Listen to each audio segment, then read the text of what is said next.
महिला आरक्षणाच्या समर्थनार्थ मोर्चा काढणं हे भाजपला चांगलंच महागात पडलेलं आहे। भाजपच्या मोर्चा आयोजकांवर गुन्हा दाखल करण्यात आलेला आहे। मोर्चामध्ये नियमांचं उल्लंघन केल्याप्रकरणी पोलिसांनी हा गुन्हा दाखल केलेला आहे।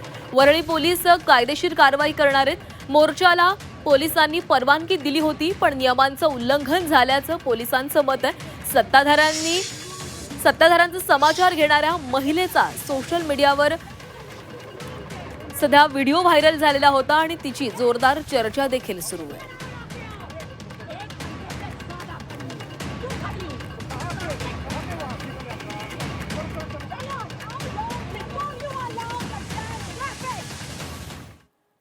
काल वरळीतील जनआक्रोश मोर्चामध्ये मुंबईकरांच्या गैरसोयीबद्दल महापौर रितू तावडे यांनी दिलगिरी व्यक्त केलेली आहे। मुंबईची प्रथम सेविका म्हणून मी दिलगिरी व्यक्त करते अशी भावना त्यांनी ट्विटरवर व्यक्त केलेली आहे। पाहुयात त्या नेमक्या काय म्हणालेल्या आहेत।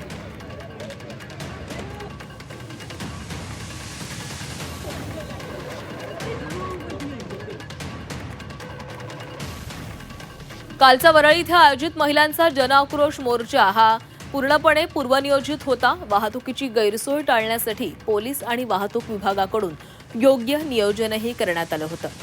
तरीही काही नागरिकांना झालेल्या गैरसोयीबद्दल मुंबईची प्रथम सेविका म्हणून मी दिलगिरी व्यक्त करते।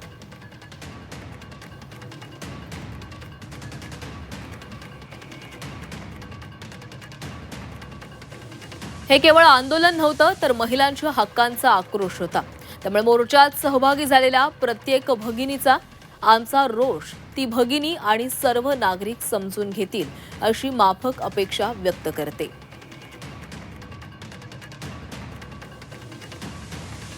काही नागरिकांना झालेल्या गैरसोयीबद्दल मुंबईची प्रथम सेविका म्हणून मी दिलगिरी व्यक्त करते।